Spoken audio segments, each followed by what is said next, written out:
Viewers, എല്ലാവർക്കും ദിജോസ് വേൾഡിന്റെ പുതിയൊരു വീഡിയോയിലേക്ക് സ്വാഗതം. മഴക്കാലത്ത് ഏറ്റവും കൂടുതൽ നമുക്ക് ഉണ്ടാകാൻ സാധ്യതയുള്ള കുറച്ച് പ്രഗ്നൻസി ലക്ഷണത്തിനെ പറ്റിയിട്ടാണ് ഇന്നത്തെ വീഡിയോയിൽ സംസാരിക്കുന്നത്. എല്ലാ സ്ഥലത്തും നമ്മുടെ ഈ കേരളത്തിൽ ഇപ്പം മഴ തകർത്ത് പെയ്തുകൊണ്ടിരിക്കുകയാണ്.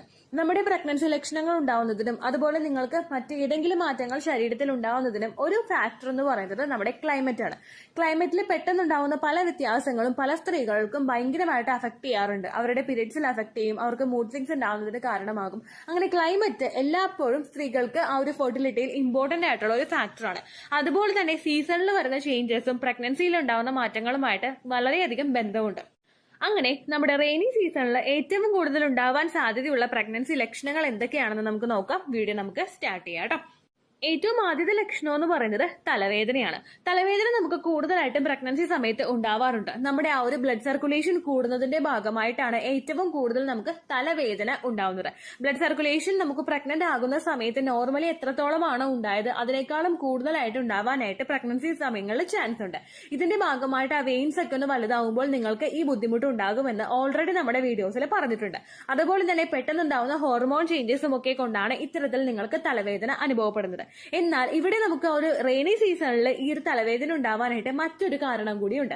പ്രഗ്നന്റ് ആകുന്ന സമയത്ത് നമ്മളിപ്പോൾ റെയിനി സീസണിലാണ് നമ്മൾ പ്രഗ്നന്റ് ആകുന്നതെങ്കിൽ നമ്മൾ കുടിക്കുന്ന വെള്ളത്തിന്റെ അളവ് ഭയങ്കരമായിട്ടും കുറവായിരിക്കും. നമുക്ക് ദാഹം ഉണ്ടാവില്ല, അല്ലെങ്കിൽ നമുക്ക് വിയർപ്പ് കൂടുതലായിട്ട് ഉണ്ടാവില്ല.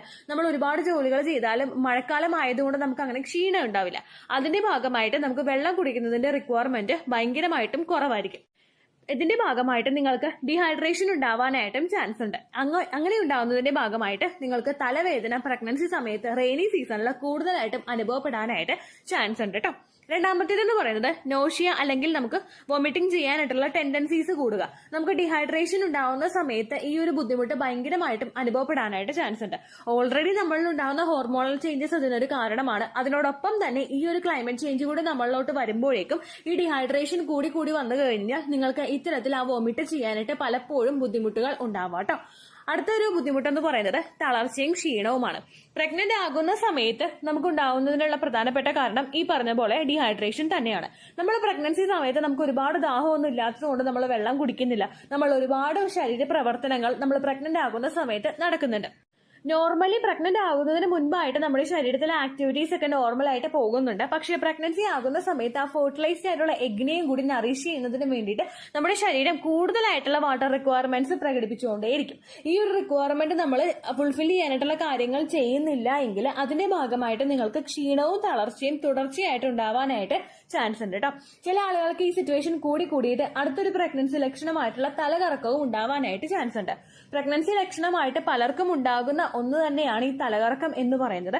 പക്ഷേ ഇത് ഈ ഒരു നമുക്ക് വെള്ളത്തിന്റെ റിക്വയർമെന്റ് ശരീരത്തിൽ കുറയുന്നതിനനുസരിച്ചിട്ട് നിങ്ങൾക്ക് കൂടി പോകാനായിട്ടും ചാൻസ് ഉണ്ട് കേട്ടോ. അടുത്തൊരു അസ്വസ്ഥത എന്ന് പറയുന്നത് കുറച്ച് വെള്ളം വരെ മഴക്കാലത്ത് നമ്മൾ കുടിക്കുകയാണെങ്കിൽ പോലും നമുക്കുണ്ടാവുന്ന ഒരു പ്രഗ്നൻസി ലക്ഷണമാണ് ഫ്രീക്വന്റ് യൂറിനേഷൻ എന്ന് പറയുന്നത്. മഴക്കാലം അല്ലെങ്കിലും ആണെങ്കിലും ഫ്രീക്വന്റ് യൂറിനേഷൻ പലർക്കും പ്രഗ്നൻസി ലക്ഷണമായിട്ട് ഉണ്ടാവാറുണ്ട്.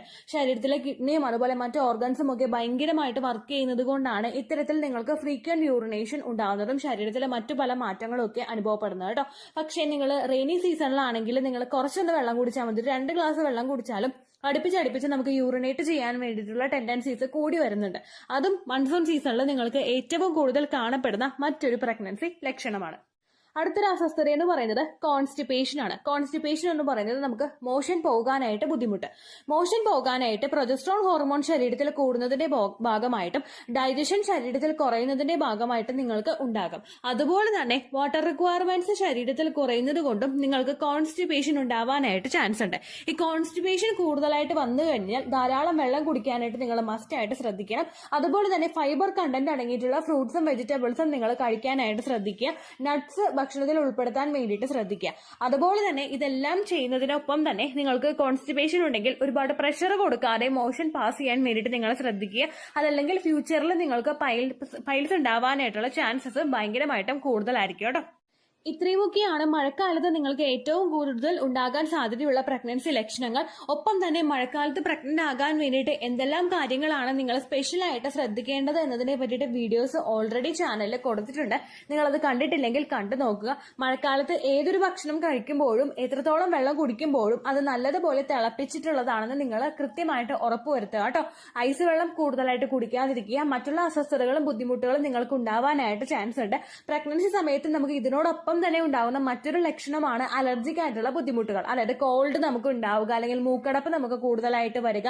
അങ്ങനെയുള്ള പല പ്രശ്നങ്ങളും പ്രഗ്നൻസി സമയത്ത് മഴക്കാലത്ത് നിങ്ങൾക്ക് ഉണ്ടാവാനായിട്ട് ചാൻസ് ഉണ്ട്. അതുകൊണ്ട് ഈ സമയങ്ങളിൽ നിങ്ങളുടെ ശരീരം നല്ലതുപോലെ ശ്രദ്ധിക്കുക. തിളപ്പിച്ച് ആറിയ വെള്ളം മാത്രം നിങ്ങൾ കുടിക്കാനായിട്ട് ശ്രദ്ധിക്കുക.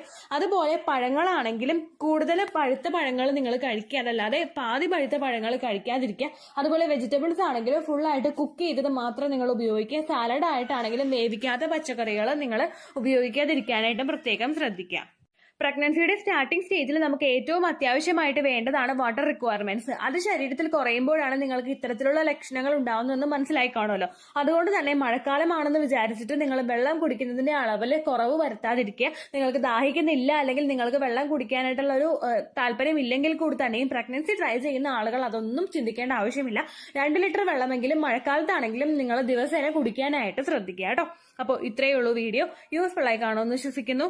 ഈ ലക്ഷണങ്ങൾ കാണുന്നുണ്ടെങ്കിലും കാണുന്നില്ലെങ്കിലും നിങ്ങൾ ശരീരം നല്ലതുപോലെ ശ്രദ്ധിക്കുക കേട്ടോ. കാരണം ഒരുപാട് ആളുകൾക്ക് യാതൊരു തരത്തിലുള്ള പ്രഗ്നൻസി ലക്ഷണവും ഇല്ലാതെയും പ്രഗ്നൻസി പോസിറ്റീവ് ആകുന്നവരുണ്ട്. സീസൺ പോലും നിങ്ങൾ നോക്കേണ്ട ആവശ്യമില്ല. അതുപോലെ തന്നെ എക്സ്പെക്ടഡ് പീരിയഡ് ഡേറ്റിൽ നിങ്ങൾ ബ്ലീഡിംഗ് വരുന്നുണ്ടോ എന്ന് നോക്കുക.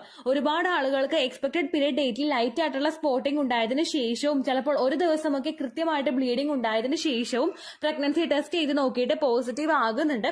അതുപോലെ തന്നെ ഒരുപാട് ആളുകൾക്ക് പീരിയഡ് ഡേറ്റിന് മുൻപായിട്ട് ബ്ലീഡിംഗ് വന്നതിന് ശേഷവും പ്രഗ്നൻസി ടെസ്റ്റ് ചെയ്ത് നോക്കുമ്പോൾ പോസിറ്റീവ് ആകുന്നുണ്ട്. പണ്ടത്തെ സിറ്റുവേഷനിലൊക്കെ ഇംപ്ലാന്റേഷൻ ബ്ലീഡിംഗ് ഒരു അര ദിവസം വരെയൊക്കെയായിരുന്നു നമുക്ക് ഉണ്ടായിക്കൊണ്ടിരുന്നത്. പക്ഷെ ഇപ്പോൾ എന്ന് പറയുന്നത് 2 ഡേയ്സ് അല്ലെങ്കിൽ ഒരു 3 ഡേയ്സ് ചില ആളുകൾക്ക് കണ്ടിന്യൂസ് ആയിട്ട് സ്പോട്ടിങ്ങോ അല്ലെങ്കിൽ ബ്ലീഡിങ്ങോ അനുഭവപ്പെടുന്നുണ്ട്. എന്നിട്ട് പ്രഗ്നൻസി ടെസ്റ്റ് ചെയ്ത് നോക്കുമ്പോഴും പോസിറ്റീവ് റിസൾട്ട് കിട്ടുന്ന ഒരുപാട് പേരുണ്ട്. അപ്പോൾ നിങ്ങൾ ശ്രദ്ധിക്കേണ്ട കാര്യം എക്സ്പെക്ടഡ് പീരിയഡ് ഡേറ്റിൽ ബ്ലീഡിംഗ് വരുന്നുണ്ടോ എന്ന് നോക്കുക. ആ ബ്ലീഡിങ് പ്രീവിയസ് മന്തിനെയൊക്കെ അപേക്ഷിച്ച് നിങ്ങൾക്ക് വളരെയധികം കുറവാണെങ്കിൽ ആ സമയത്ത് നിങ്ങൾ പ്രഗ്നൻസി ടെസ്റ്റ് ചെയ്ത് നോക്കണം.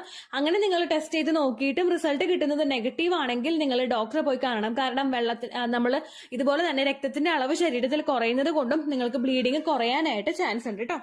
അപ്പോൾ എന്തെങ്കിലും സംശയം ഉണ്ടെങ്കിൽ നിങ്ങൾ കമന്റ്സിൽ ചോദിക്കുക. പണ്ടത്തെ വീഡിയോയ്ക്ക് കമന്റ്സ് ഇടുന്നവർക്ക് റിപ്ലൈ ലഭിക്കുന്നില്ലെങ്കിൽ ലേറ്റസ്റ്റ് ആയിട്ട് ഞാൻ ഏത് വീഡിയോ ആണ് അപ്ലോഡ് ചെയ്യുന്നത് അതിന് താഴെ കമന്റ് ഒന്ന് കോപ്പി പേസ്റ്റ് ചെയ്യാനായിട്ട് ശ്രദ്ധിക്കുക കേട്ടോ. അതുപോലെ ഓവുലേഷൻ ഡേറ്റ് കാൽക്കുലേറ്റ് ചെയ്ത് തരാനായിട്ട് റിക്വസ്റ്റ് ചെയ്യുന്ന ആളുകൾ എത്രയാണോ സൈക്കിൾ ലെങ്ത് അത് മെൻഷൻ ചെയ്യാനായിട്ട് പ്രത്യേകം ശ്രദ്ധിക്കുക. സൈക്കിൾ ലെങ്ത് എന്നതുകൊണ്ട് ഉദ്ദേശിച്ചത് ഓരോ മാസവും എത്ര ദിവസം കൂടുമ്പോഴാണോ ബ്ലീഡിങ് വരുന്നത് അതാണ് നിങ്ങളുടെ സൈക്കിൾ ലെങ്ത്. കഴിഞ്ഞ മാസം ഒരു 5-ാം തീയതിയാണ് ബ്ലീഡിങ് വന്നതെങ്കിൽ ഈ മാസം 8-ാം തീയതിയാണ് ആ ബ്ലീഡിംഗ് ആയതെങ്കിൽ 5-ാം തീയതി മുതൽ 8-ാം തീയതി വരെ എത്ര ദിവസമുണ്ടോ അത് കാലണ്ടറിൽ എണ്ണി തിട്ടപ്പെടുത്തി പറയുന്നതാണ് നിങ്ങളുടെ സൈക്കിൾ ലെങ്ത്. ഒപ്പം നിങ്ങൾ ശ്രദ്ധിക്കുക, എപ്പോഴും ബ്ലീഡിംഗ് തുടങ്ങിയ ദിവസത്തിനെ വേണം നിങ്ങൾ ഡേ 1 ആയിട്ട് എടുക്കാൻ വേണ്ടിയിട്ട്. ചില ആളുകൾക്ക് ബ്ലീഡിംഗ് തുടങ്ങുന്നതിന് 2 ദിവസമൊക്കെ മുന്നോടിയായിട്ട് ചെറുതായിട്ട് സ്പോട്ടിംഗ് ഉണ്ടാവാറുണ്ട്. ലെഫ്റ്റ് ഓവർ ആയിട്ടുള്ള ബ്ലഡ് ആയിരിക്കും ചിലപ്പോൾ നിങ്ങൾക്ക് അതിൽ പോകുന്നത്. അതിനെ നിങ്ങൾ കൺസിഡർ ചെയ്യേണ്ട ആവശ്യമില്ല. എപ്പോഴാണ് ചോര പോയി തുടങ്ങിയത് ആ ദിവസത്തിനെ മാത്രം നിങ്ങൾ ഡേ 1 ആയിട്ട് കൺസിഡർ ചെയ്താൽ മതിയായിരിക്കും കേട്ടോ. അപ്പോൾ ഇത്രയേ ഉള്ളൂ വീഡിയോ. അടുത്തൊരു വീഡിയോ ആയിട്ട് നമുക്ക് വീണ്ടും കാണാം. ബൈ.